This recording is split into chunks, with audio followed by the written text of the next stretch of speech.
Dalam nama Bapa dan Putra dan Roh Kudus. Amin. Tuhan bersamamu dan bersama rohmu. Inilah Injil suci Yesus Kristus menurut Yohanes.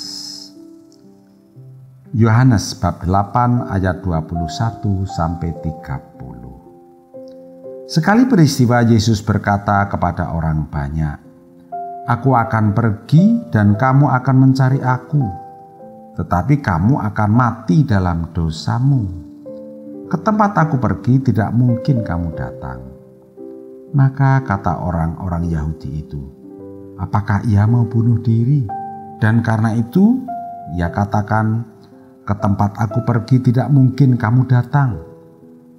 Lalu Yesus berkata kepada mereka, "Kamu berasal dari bawah, aku dari atas. Kamu dari dunia ini, aku bukan dari dunia ini. Karena itu, tadi aku berkata kepadamu bahwa kamu akan mati dalam dosamu. Sebab jikalau kamu tidak percaya bahwa akulah Dia, kamu akan mati dalam dosamu." Maka kata mereka kepadanya, "Siapakah engkau?" Jawab Yesus kepada mereka, "Apakah gunanya lagi aku berbicara dengan kamu? Banyak yang harus kukatakan dan kuhakimi tentang kamu.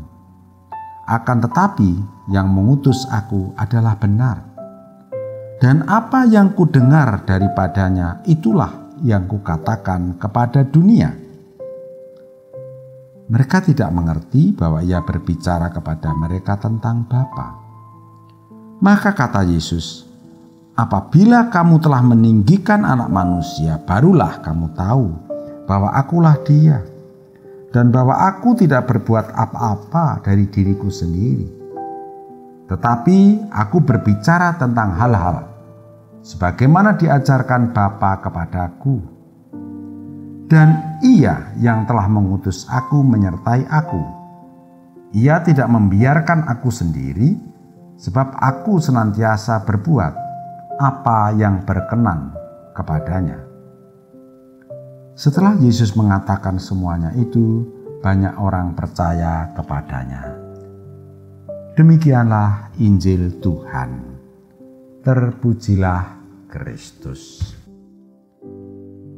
Saudari-saudara yang dikasihi Allah, umat paroki Santa Maria Fatima Banyumanik yang saya gemateni. Dalam renungan pada hari Selasa 31 Maret 2020 ini, saya ingin mengajak Anda untuk merenungkan judul Membuka Hati.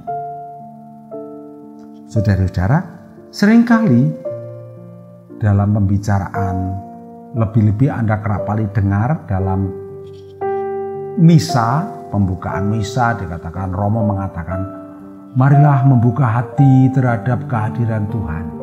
Atau orang lain mengatakan, "Bukalah hatimu untuk mertuamu. Bukalah hatimu untuk orang yang bersalah kepada kamu dan ampunilah." Sayangnya sampai sekarang ini tidak ada orang yang menjelaskan kepada saya, membuka hati itu maksudnya apa, caranya bagaimana, dan dampaknya apa. Itu belum ada yang menjelaskan sampai sekarang. Untuk itu marilah kita coba belajar dari apa yang kita dengar dari bacaan Injil tadi, percakapan Yesus dengan orang-orang Yahudi. Saudara-saudara, sebenarnya orang yang ada di sekitar Yesus itu ada dua pihak. Orang yang percaya kepada Yesus dan tidak percaya kepada Yesus. Orang yang hatinya terbuka terhadap Yesus dan orang yang hatinya tertutup terhadap Yesus. Lalu orang yang hatinya tertutup kepada Yesus itu yang mana? Orang yang berbicara dengan Yesus tadi. Lalu orang yang terbuka, ya diandaikan kita ini yang mendengarkan sabda Yesus. Yang berdebat dengan Yesus adalah orang yang hatinya tertutup terhadap Yesus sebagai penyelamatnya.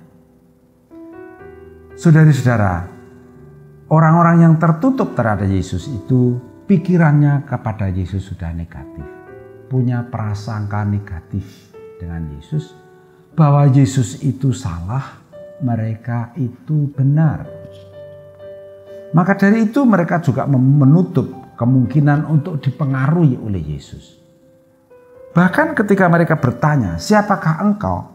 Yesus sudah megah menjawab, percuma menjawab tentang engkau. Maka Yesus mengatakan, apakah gunanya lagi aku berbicara dengan kamu? Percuma. Orang tutup diyakin kayak apa? Tidak bisa. Seperti orang bertengkar, itu buat diyakin kayak apa, mesti tidak mau, artinya tertutup.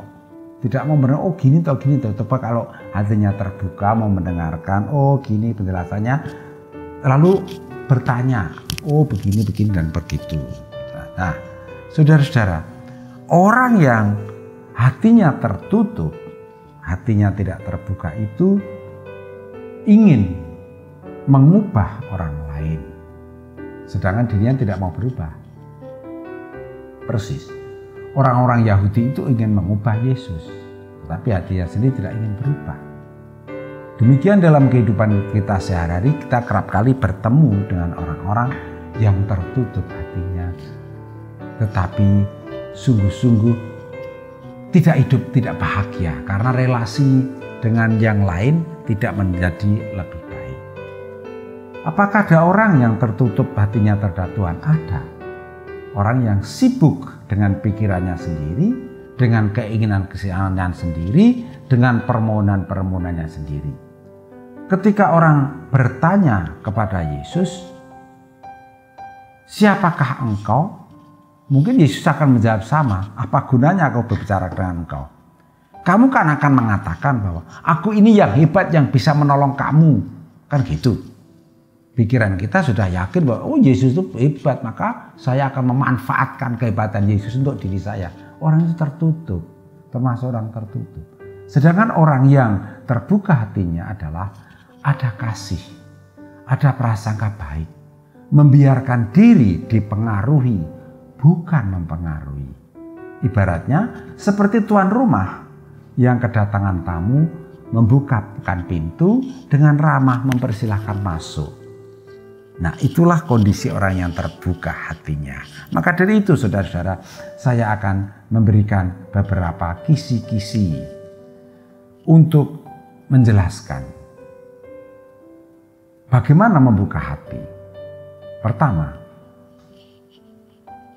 menggunakan hukum kasih, persaudaraan, keramah tamahan, kelemah lembutan terhadap orang lain.